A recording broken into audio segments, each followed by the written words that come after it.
Welcome today, and thank everyone for joining.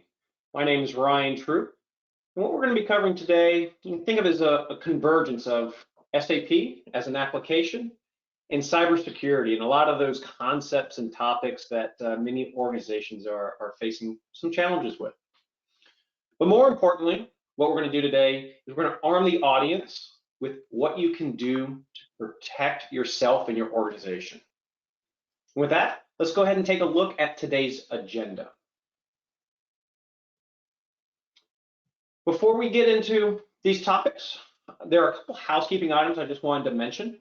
Today's session will be recorded so that you can review it later, send it to your colleagues. But with that, if you do not want to be on the recorded line, feel free to drop now. Also, at the end, we will save some time for questions and answer. It's gonna be a lot of new topics and areas where you may have started to dabble in and you wanna ask myself and my colleague Bill some additional questions. Perfectly fine, and we really encourage it.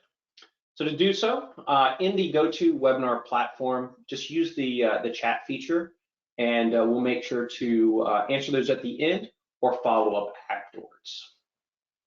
Okay, so today's agenda, we will do some brief introductions, and from there we'll go into the crux of today's session, which is SAP in the cybersecurity world and understanding some of those issues and challenges folks are facing today. From there, we'll go into a demo of the SecurityBridge product so that you can see how vulnerability management, patch management, and threat detection can be managed and further secure your organization. And then from there, you'll be dangerous with what you know, and we'll go deeper and provide you some additional things to consider as you start looking at strategies and approaches for improving your overall SAP security program.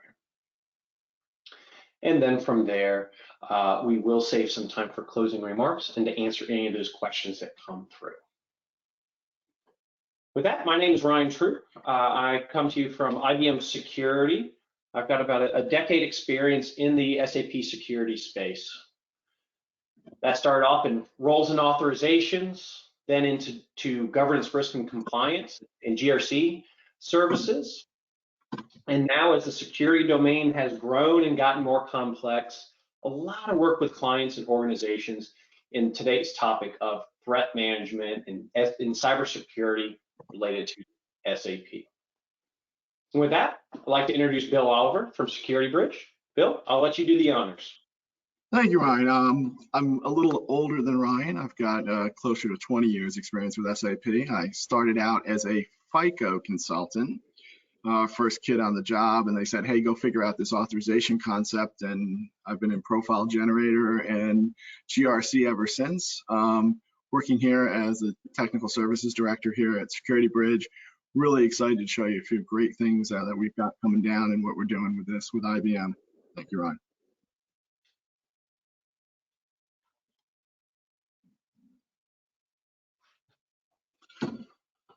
So with that, really, if you think about it, the SAP landscape has changed dramatically over time. And it's really looking at the way you see it. If you're still talking about what I would say is your profile generator, SAP all. I've got a GRC upgrade, GRC 12, everybody upgraded. You didn't have the flash, you had to go get the flash, all that good stuff. You really need to add a new dimension to your SAP security in the view. I mean, more and more as you're doing that digital transformation, more and more as you're looking through those scenarios, you have that situation whereby you're like, hey, we're touching more of the web, we're touching more of the things, and we really need to start thinking about how to best handle and do this. And yet we really kind of need to do this. I always refer to this chart, and it's from the World Economic Forum out in Geneva. Every year they do a global, worldwide risk report. They do it in the fourth quarter to the year. So in 2021, they'll do it in Q4 2020, et cetera, et cetera. And for the past 5 years, cyber attacks have been in the high-end market. They've been both high likelihood and high impact, and that's just growing. They've consistently stayed in that area ever since they've been publishing this in the past few years, for sure. They also do the Davos, all the famous rich people go. That's kind of the conference they host. I've always tried to go. They don't let me, but nevertheless, I would be remiss if I didn't point out another item here, unrelated to SAP, and it's really the infectious disease. In 2020, which again was done in 2019, you had it ranked as a high impact but a very low likelihood. In 2021, obviously with COVID and why we do more of these things on webinars now as opposed to in person, it's really kind of moved up. So hopefully we're going to switch that back and really get to some more in-person stuff that I'm really looking forward to. And yes, it's real. We do it. All of these topics here, all these kind of snippets you see here are really related to vulnerabilities and hacks that happened to SAP. These are true, real SAP hacks. They've happened.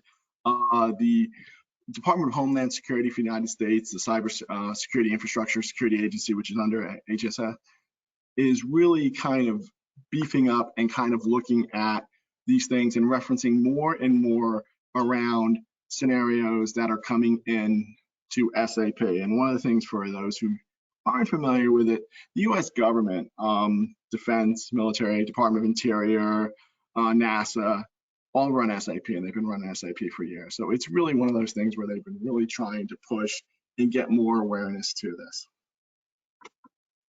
Ryan, I'll take it back to you. Appreciate that, Bill. So I wanted to share a little bit with the audience in terms of what IBM Security can do to help your organization. So we look at it, I like to think in a pretty simplified manner, covering very complex topics.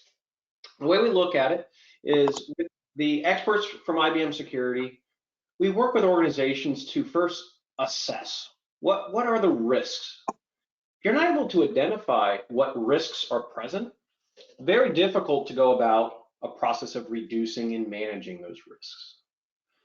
And a large part of what we do when we are identifying risk, we're also taking a step further to quantify. What's the value in quantification? Quantification allows you to evaluate what is that financial impact for this risk exposure. It helps you in prioritizing where do you put forth those efforts and resources in correcting an issue. So we've got a number of tools and approaches to help in assessing risk across the organization. Once we've worked with you to help assess that risk, now it's a matter of reducing it.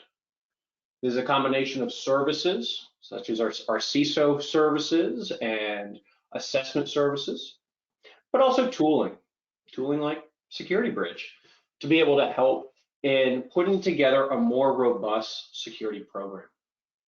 Now, our focus here today is SAP security, but it's important when you're evaluating these is how does your SAP security program, how is that incorporated with your overall enterprise security and security strategy?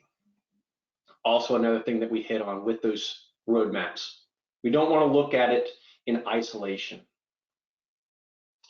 Once we've come up with that plan and we've executed on that plan to reduce risk, we move into that manage.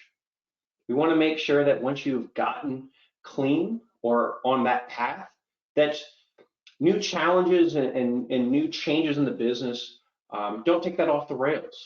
So managing that risk in a combination of staff augmentation and managed services, but a lot with just being there as that trusted advisor. As you as a client have questions and concerns, we're here to answer and help with those. Because what we really want to do, and one thing that just impresses me every day with my organization is we look at each of our clients as a long-term relationship and not as a transaction. And that's where in the security space, it's ever changing. That's so key for our clients. So I want to do a deeper dive in terms of SAP security and what it is that we provide from IBM Security. What we've developed over the years is the 13 layers of SAP security.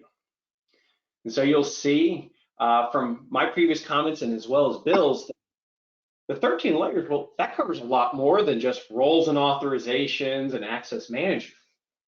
And that's because that's the world we live in. SAP security spans these 13 layers. Again, we used to focus on those GRC concepts, access management, there in that compliance area. And what IBM is able to do is bring a depth of capability beyond those traditional SAP challenges. And what's interesting with IBM is if you have challenges in some of these areas, you may not be working with myself and my team.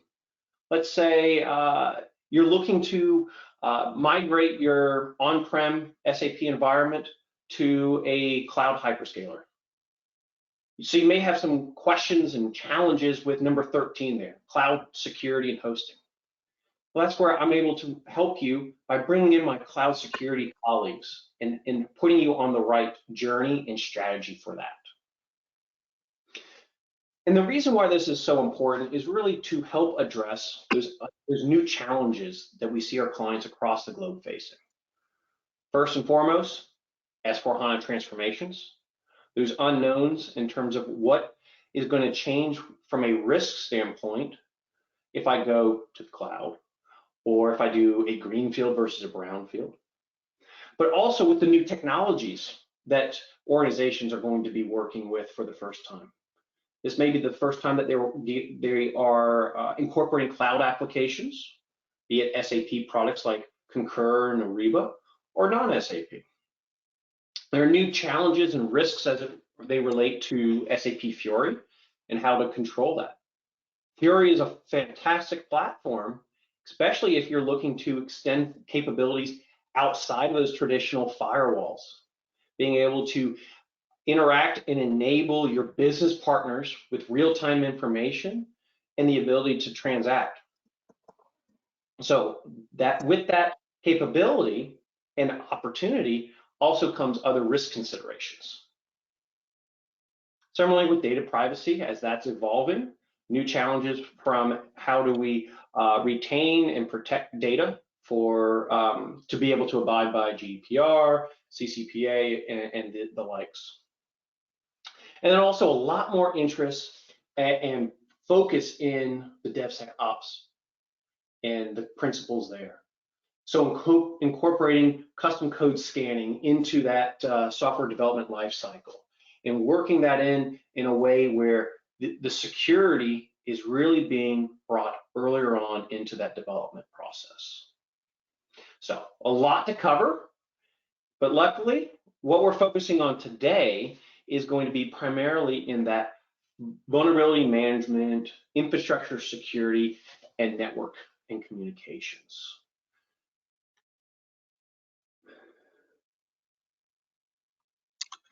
Thank you, Ryan. So with that, I get to give you the fun stuff. I'm going to give you a little bit of a demo here in a second about a few of the high-level stuff we do. We're really going to be talking in SAP, SecurityBridge. We really sit in SAP, and we really look at some of the key things. Vulnerability management, what's going on, event monitoring, how are you looking at that? Threat detection, it's happening all the time. How are you managing it? How are you monitoring that? How do you manage and see that scenario?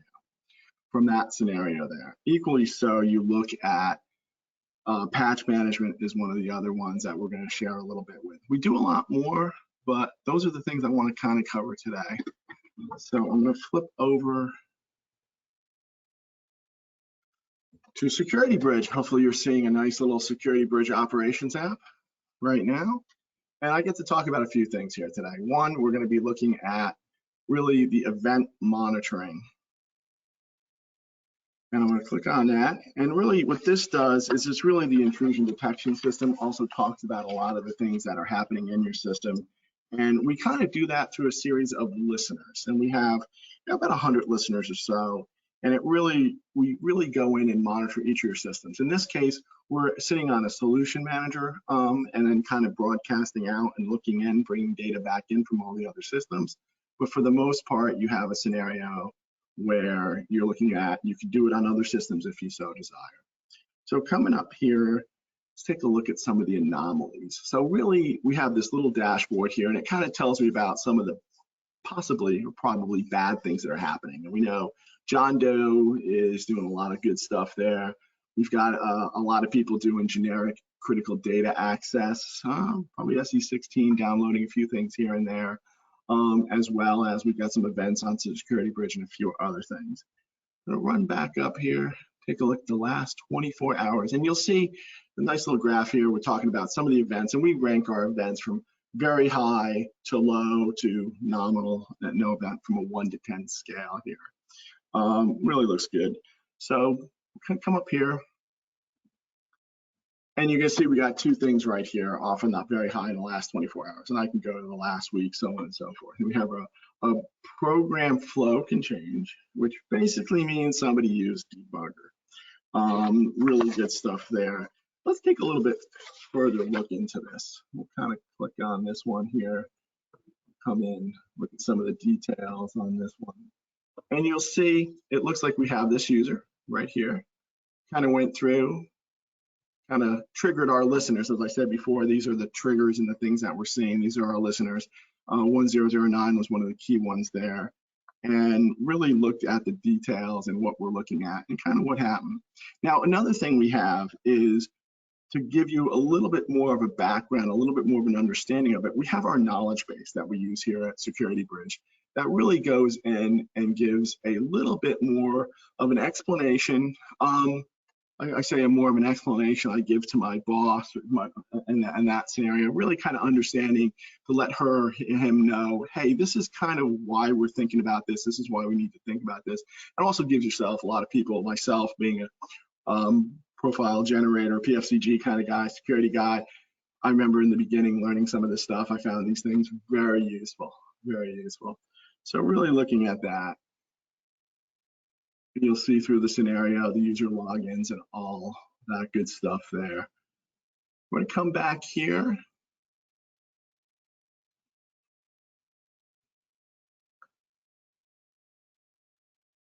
And we can do the investigation. You'll see a few things we can search on, the use of the terminals, all that good stuff there.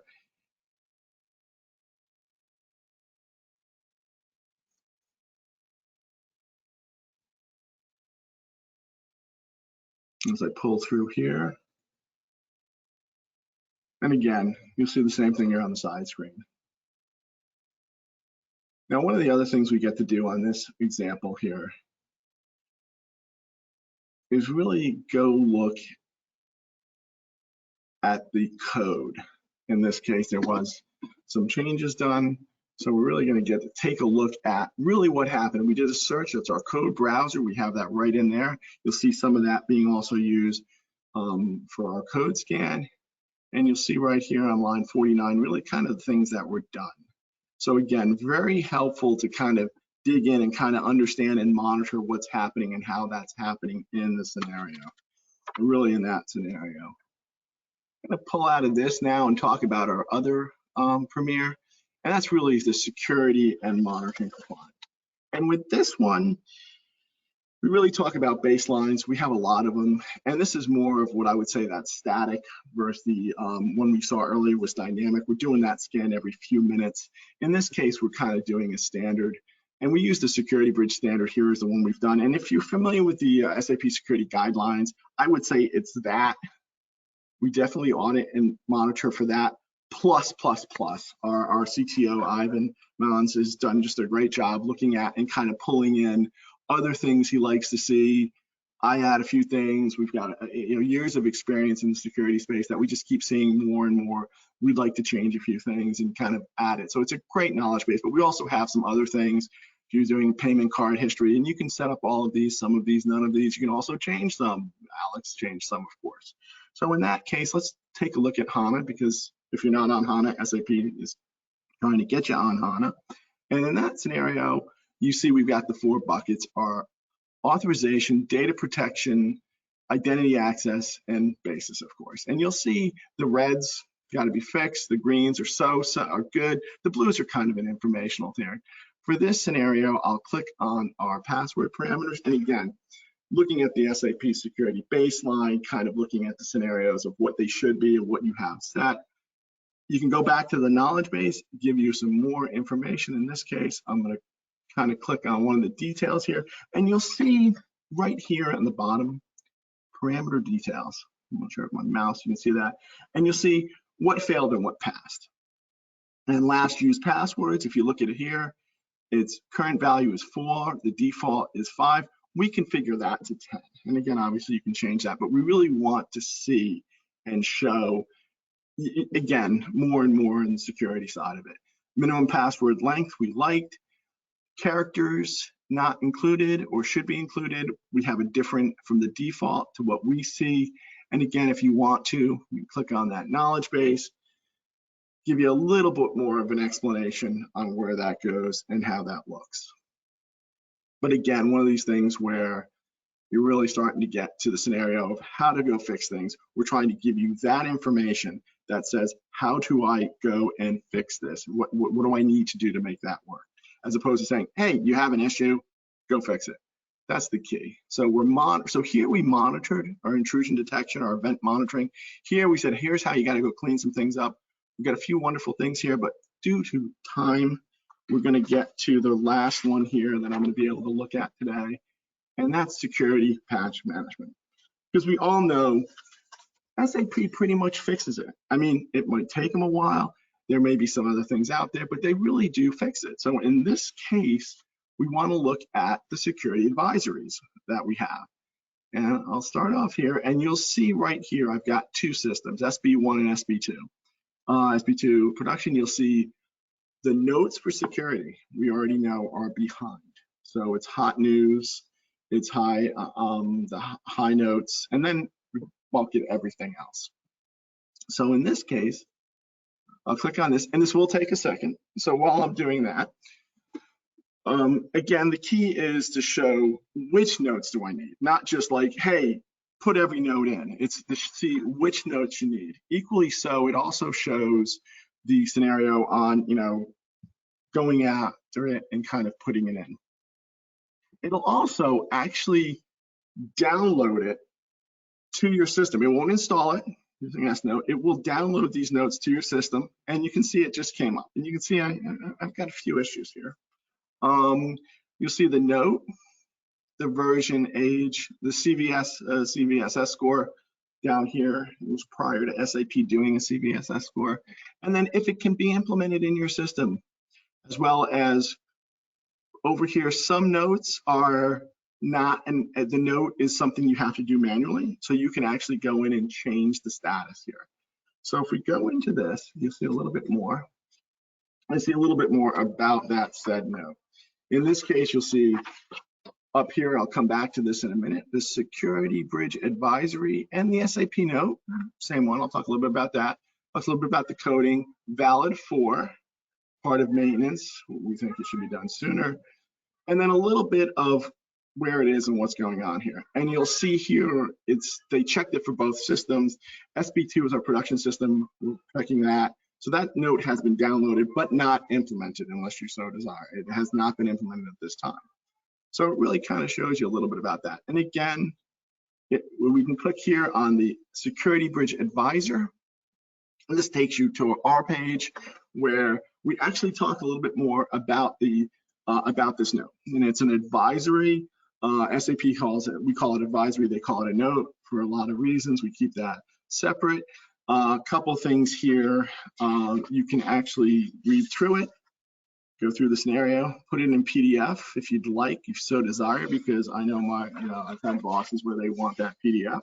You can also click right here on the note, and that'll take you right to SAP and right to that note. I'm gonna not kind of sign on right now, so we'll keep that going. I'll go back to this. And for the record, for all my English-speaking friends who don't speak German, rot equals red. So I think we're good with that. For the most part, that kind of ends my demo here. A couple other things just want to bring in quickly is we've got a few things around interface traffic monitoring and code vulnerability. With that, I'm going to go and we'll talk a little bit about some things to consider, and we'll bring it here. Ryan, back to you. Appreciate it, Bill. Thank you for that demo. For those of you on the line that have not gotten to see this product, you very quickly saw just how robust and expansive the functionality is. The patch management aspect, many of you have probably gone through Patch Tuesday and just how manual a process that can be. Well, hopefully you saw very quickly the benefit of that module and part of the solution in being able to prioritize and really put some automation behind that security process that your team should be going through every month. But with that, now you have the basics of the functionality. Many of you are already starting to think about what else can it do? What more can SecurityBridge and IBM Security do for my organization? The answer is SIM integration. And actually, one of you posed this very question during this session. So by integrating SecurityBridge with your SIM solution, you really are able to get that real-time visibility across the organization. And so traditionally, those of you with SIM solutions and a SOC, you are bringing in great data from your infrastructure. We're talking non-SAP applications right now. And these solutions and applications and network data points were being fed into your SIM solution so that the security analyst could act on it. Then many of you may have gone down this process of replicating that same experience for your SAP environments. And what you may have seen and what we've seen on the other side is that often this was inefficient. The volume of logs that were being brought in from SAP created a large number of false positives and noise, and many organizations either severed that connection or into the proof of concept they were going through.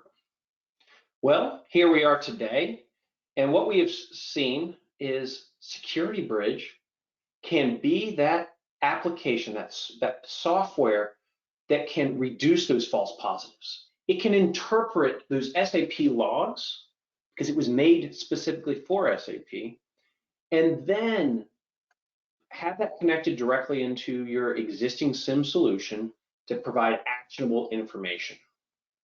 So there are integrations for SAP to SecurityBridge directly into your SIM solutions like an IBM QRadar.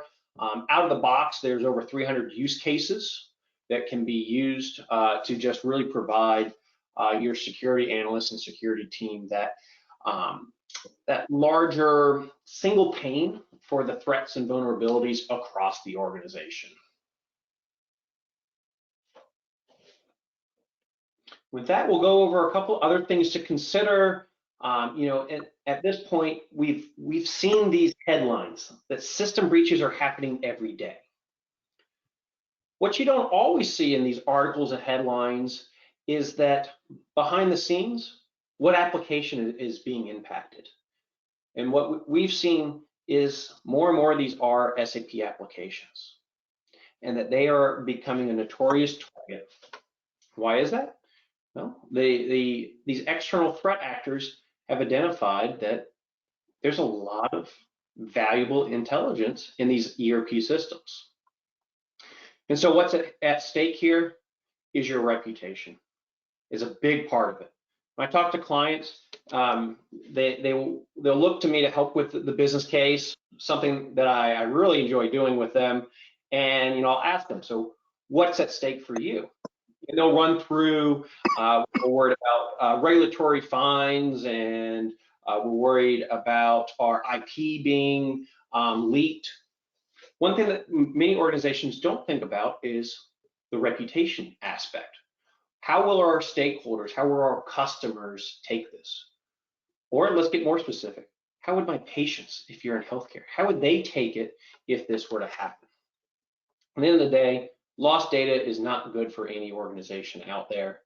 And when you go through that evaluation in terms of what is the cost to prevent and reduce that exposure.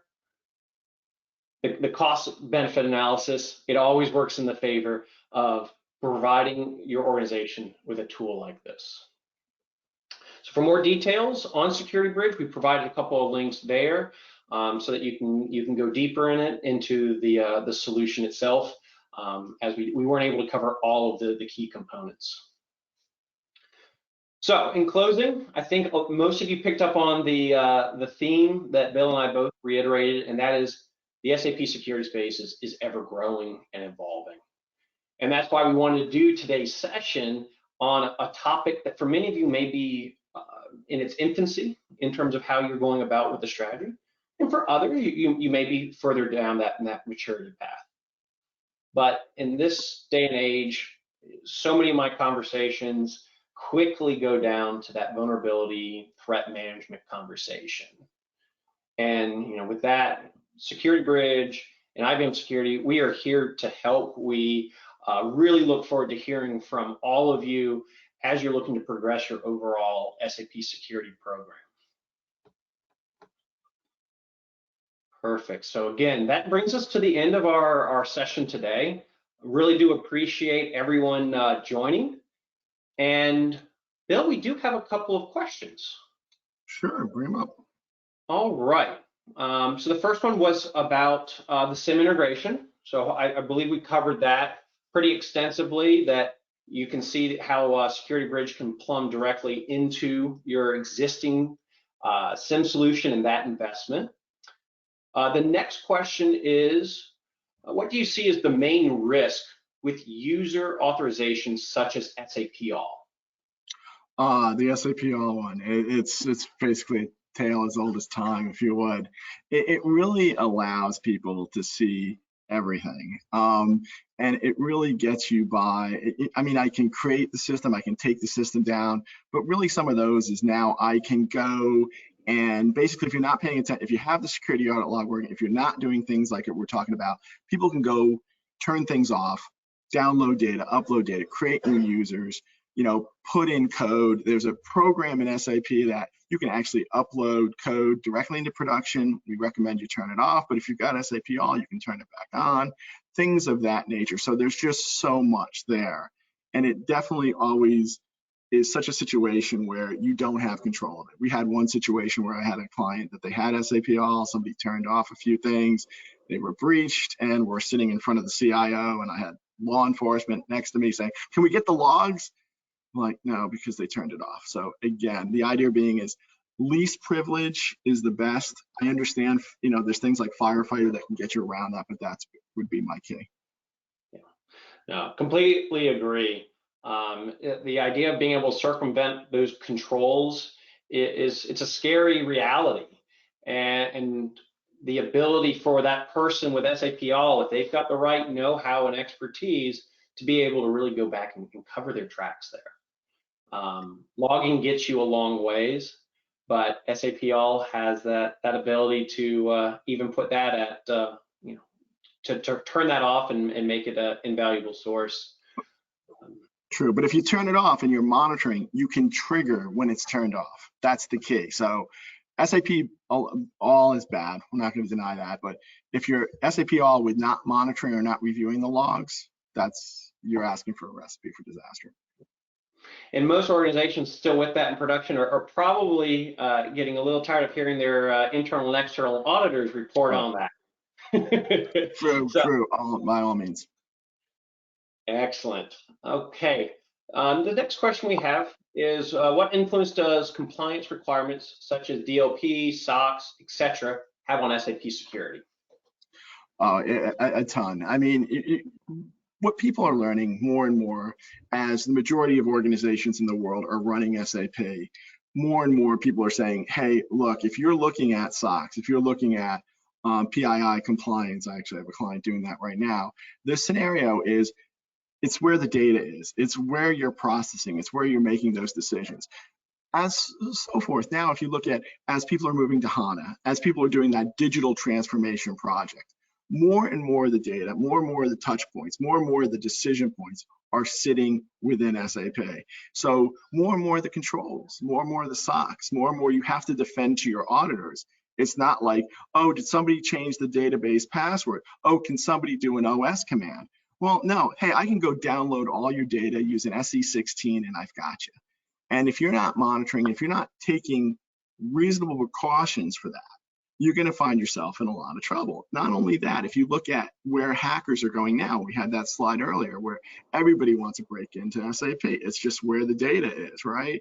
So if you're not doing what I would say reasonable assurances around safeguarding that data, you're going to end up, a breach happens, and it's okay if you get broken into, but if you don't have, here's what I did, here was my reasonable, as a going concern as a company, here is the reasonableness and the things I did to ensure safety. Now, it wasn't perfect. We understand that. There's organizations out there kind of breaking in. But if your answer isn't a good answer, you're going to get a class action lawsuit. You can look at things like Yahoo, that happened to them when they were about to be sold. So again, the controls you need to place, and Sarbanes-Oxley is one, as well as many more coming in. And even if you're a US company, but you've got clients in Europe, you do have a GDPR situation, especially with any of the cross treaties between the US and the EU. You've got to do more, and it's more and more, and the auditors are getting smarter and smarter around this. Great. And what we're seeing for our SAP clients is these compliance requirements and the evolution has really put more focus in terms of data classification, concepts like data masking and data logging, and just making sure that you're taking that extra layer of security in place, not just to protect your reputation, but it's what's required now to abide by these regulatory requirements. True. Perfect. Well, those are the questions that we had today.